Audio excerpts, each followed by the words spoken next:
আলাইকুম। আজকে একটি রেসিপি হচ্ছে ভেন্ডি দিয়ে আর ইচা মাছ, ছোট ইচা মাছ দিয়ে। আমার আম্মু পেঁয়াজ এখন দিচ্ছে কাঁচামরিচ, রসুন বাটা দিয়ে দিল, এখন দিল লাল মরিচের গুঁড়া, হলুদ দিয়ে দিল, দিচ্ছে লবণ, এখন দিচ্ছে সেই গুঁড়া ছোট চিংড়ি মাছটা যখন ভাজা হয়ে যাবে তখন দিচ্ছে ভেন্ডি। এই যে দিয়ে দিল। আপনারা ভাবছেন আমার আম্মু ভেন্ডিগুলো এত মোটা করে কেন কেটেছে? ভাজা করে ছোট চিংড়ি দিয়ে, এই জন্য এটা এত মোটা করে কেটেছে। দেখুন এখন গরম পানি দিচ্ছে।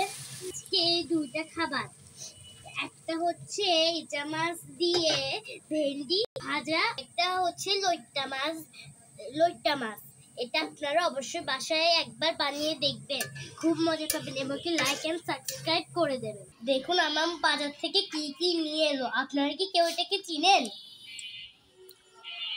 যারা যারা এটি চিনেন তারা সাবস্ক্রাইব করবেন, আর যারা যারা চিনেন না তাদেরকে আমি বলে দিচ্ছি, এটার নাম হচ্ছে বট, গরুর বট। যারা আগে আগে বুঝে গিয়েছিলেন তারা মনে হয় আগে এটি খেয়েছেন। দেখুন এটাকে বলা হয় ভেন্ডির পাতুরি, ছোট চিংড়ি মাছ দিয়ে এখন ধনিয়া পাতা দিয়ে দিচ্ছে। আপনারা কি কখনো ভেন্ডির পাতুরি খেয়েছিলেন? যারা যারা খেয়েছেন তারা চ্যানেলটিকে লাইক করে দেন।